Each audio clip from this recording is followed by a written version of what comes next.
성경은 거짓 교사, 거짓 예언자들이 바라는 증거에 관하여 단호하고 엄격하게 하나님의 심판과 멸망을 선언합니다. 비록 그들은 하나님의 약물이들과 시간과 공간과 삶을 공유하지만 하나님의 뜻과는 다르게 하나님의 말씀이라며 사망으로 이끌어가는 자들입니다.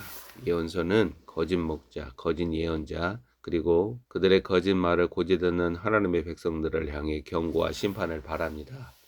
이스라엘, 유다, 예루살렘 성읍은 거짓과 미혹과 속임에 사로잡혀 생명의 길을 외면하고 사망과 음부의 자리로 내려갑니다. 이들의 실패와 뒤안길이 오늘날 대한민국에서 대한예수교 장로의 남녀노소들에게 반면교사 노릇을 하지 못하고 있습니다.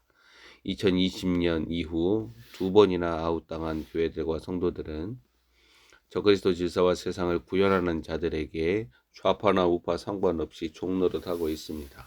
마지막 시기 성도는 사람의 미혹을 경계하라는 명령어를 따라 전면적인 거짓과 미혹과 속임의 영으로부터 자신을 지킬 수 있는가 대비해야 합니다. 인자의 오심과 세상 끝에 관하여 예수 그리스도께서 마태복음 24장에 가장 먼저 경계한 명령어가 너희는 사람의 미혹을 주의하라. 정치적 지도자, 종교적 지도자, 사람의 미혹에 사로잡혀 있다라는 거예요. 참과 거짓을 바르게 분별하면서 흔들림이 없이 신실하게 그리스도를 따를 수 있는가, 십자가의 길을 걸을 수 있는 자들이 하나님의 구원을 받습니다. 예언자 에스겔은 여호와 하나님께서 보이시는 진실에 마주대하게 됩니다.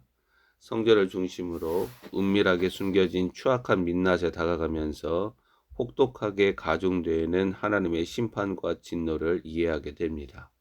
그러면서도 에스겔은 심판당하는 성전과 민족과 나라를 위하여 중보기도자로 그 갈라진 틈을 자신의 생명으로 메우면서 여호와 하나님을 향해 부르짖습니다.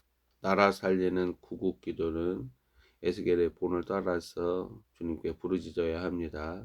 에스겔은 심판 후에 오는 회복을 증거합니다. 심판의 화마를 거쳐 나옴으로 제단과 성전, 하나님의 집, 그리고 성벽이 준비됩니다. 우리가 이것을 에스라, 느헤미야, 학개, 스가라의 증거들로 보는 거예요. 자, 이 원리는 마지막 시기 신랑, 왕이신 주님의 다시 오심 앞에 준비되는 하나님의 그릇들에게도 적용이 됩니다.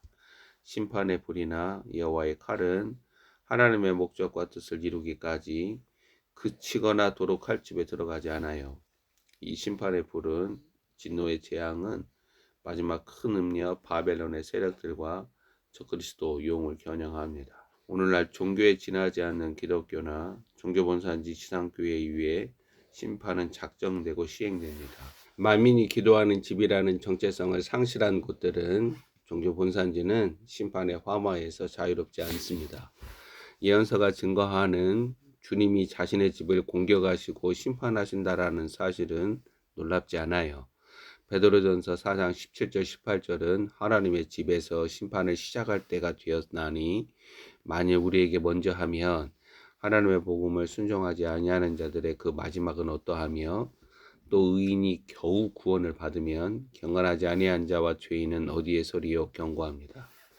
특히 교회들 가운데 리더십을 행사하며 하나님의 말씀을 가르치고 하나님의 증거를 예언하는 자들이 받는 심판은 가혹합니다. 본문 2절과 3절을 읽어봅니다. 주 여호와의 말씀에 본 것이 없이 자기 심령을 따라 예언하는 어리석은 선지자에게 화가 있을진저 이스라엘아 너의 선지자들은 황무지에 있는 여우 같으니라. 자기 마음대로 자기 스스로 고무되어 예언하는 자들, 본 것이 없어 보좌에서 일어나는 일을 말하는 거예요. 자기 심령을 따라 예언하는 어리석은 예언자들, 이들이 4절에 의하면 황무지에 있는 여우입니다. 아가서 2장 15절은 우리를 위하여 여우 곧 포도원을 허무는 작은 여우를 잡으라고 증거합니다. 예언자가 거짓을 예언하는 방식으로 자기의 영을 따라 그는 그리스도의 비밀이 자신 안에 드러나지 않는 자들이고 동시에 본 것이 없이 즉 보좌에서 하나님의 어전회에서 일어나는 일들을 하지 못하면서 하나님의 증거를 말합니다. 거짓을 행하는 예언자는 하나님을 향하여 설 수 있는 사람의 아들이 아니라 하나님의 심판을 받는 짐승에 지나지 않습니다. 이스라엘의 예언자는 주 여호와 하나님 앞에 서는 자들이죠.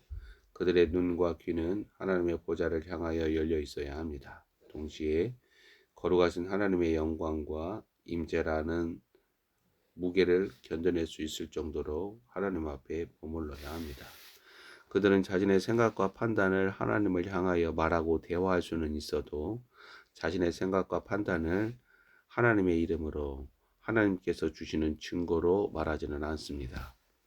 참 예언자는 오직 하나님으로부터 듣고 하나님께서 보이시는 것들을, 즉 그들의 입의 혀와 마음은 하나님에 의하여 다루어져서 하나님의 백성들에게 증거합니다.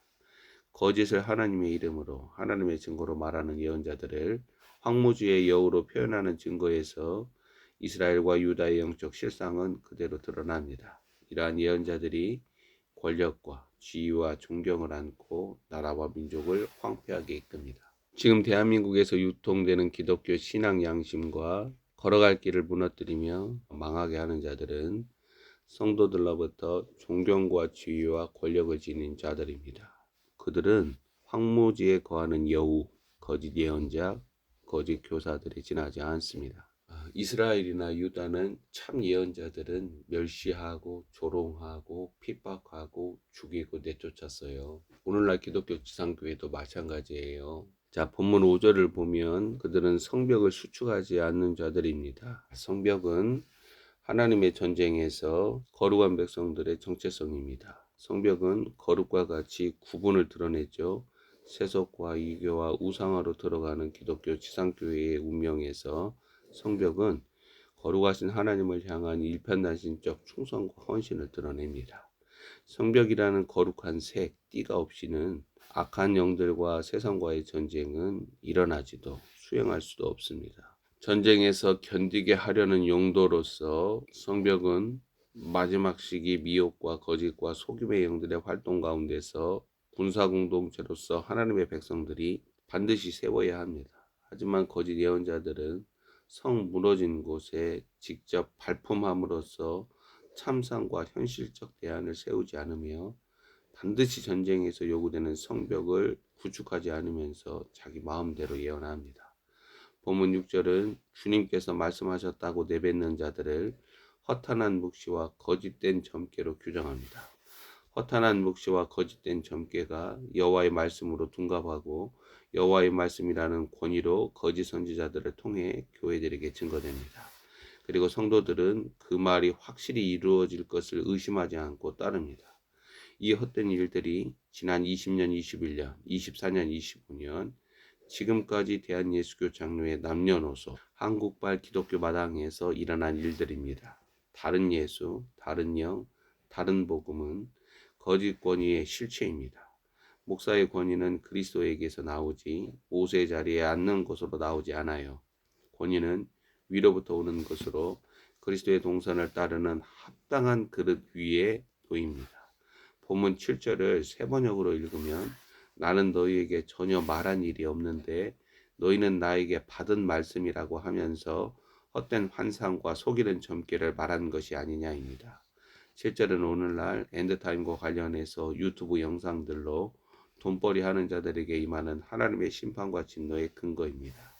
왜 이러한 일들이 일어나는가? 전하는 자들이 그 혼과 자아가 하나님의 유일한 방식인 십자가의 비밀로 전혀 다루어지지 않아서입니다. 주님은 십자가의 길을 그들에게 적용한 적이 없어요. 주님은 욥처럼 그들을 다뤄보지 않았어요. 주님은 욥에게 십자가의 비밀을 가르치듯 십자가를 그에게 적용하듯 그들에게 적용하거나 가르친 적이 없어요. 여기서 하나님의 심판의 정당성이 작동되고 본문 8절에서 10절에 심판의 당위성이 언급됩니다. 8절 그러므로 주 여호와께서 이같이 말씀하셨느니라 너희가 허탄한 것을 말하며 거짓된 것을 보았은즉 내가 너희를 치리라 주 여호와의 말씀이니라. 그 선지자들이 허탄한 묵시를 보며 거짓 것을 점쳤으니 내 손이 그들을 쳐서 내 백성의 공회에 들어오지 못하게 하며 이스라엘 족속의 호적에도 기록되지 못하게 하며 이스라엘 땅에도 들어가지 못하게 하리니 너희가 나를 여호와인 줄 알리라. 이렇게 칠 것은 그들이 내 백성을 유혹하여 평강이 없으나 평강이 있다 함이라. 거짓을 예언하는 일의 심각성을 오늘날 성도들이나 목사들은 알지 못합니다. 심판과 진노를 알지 못하기에 회개를 쉽게 사용합니다. 구절을 보면 거짓 예언을 하는 자들에게 세 가지 화가 나타나는데 내 백성의 공에 들어오지 못하고 이스라엘 족속의 호족에 기록되지 못하고 이스라엘 땅에 들어가지 못합니다. 이스라엘의 땅은 약속의 땅, 구약적 그림자 그리스도를 드러냅니다. 그리스도의 비밀을 알지 못하는 자들로 종교적 수건이 가려워진 자들입니다. 이들은 본 것이나 들은 것이 없이 자기 영에서 자기 고무적 상태에서 말하고 예언합니다. 본문 10절에서 이스라엘의 평강이 없음에도 불구하고 평강이 있다고 말하므로 때와 시기를 따라 하나님의 뜻과 목적을 행해야 하는 하나님의 백성들을 유혹함으로 멸망과 죽음으로 이끕니다. 때를 따라 생명의 양식, 그리스도라는 하나님의 메시지를 증거하지 못하는 자들은 거짓 목자, 거짓 예언자, 거짓 교사로 하나님 앞에 또 하나님의 양떼들에게 죄악을 행할 수 있다는 거예요. 샬롬이 없는 엔샬롬 시대에 샬롬을 말하는 자들은 하나님의 뜻보다 사람의 욕망과 욕구에 기대는 자들입니다. 에스겔을 통하여 주님은 회칠하는 자들에게 본문 11절 이하 그들의 공적을 그 기초부터 허물어 버리실 것을 말씀합니다. 13절 14절에서 폭풍, 폭우, 큰 우박 덩어리로 거짓으로 예언하는 자들의 죄악을 심판합니다.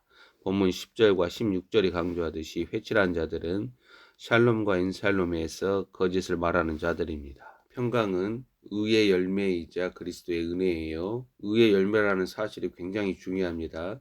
그런데 거짓으로 예언하는 자들은 의의 길, 의를 따라감으로 낳는 열매 없이도 사랑과 평화와 연대라는 거짓 환상을 성도들에게 심는다라는 거예요.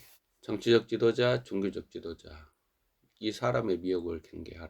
오늘날 그리스도가 주시는 평강이 없는 대한민국의 현실을 직시하지 못하도록 누군가는 담을 쌓고 누군가는 거기에다가 회치를 합니다. 하지만 그들의 공적은 하나님의 진노를 피하지 못합니다. 거짓으로 예언하는 자들의 종말은 비극적입니다. 그럼에도 불구하고 오늘날 하나님의 이름으로 거짓을 예언하고 그것은 더러운 홍수처럼 성도들을 삼키고 있습니다.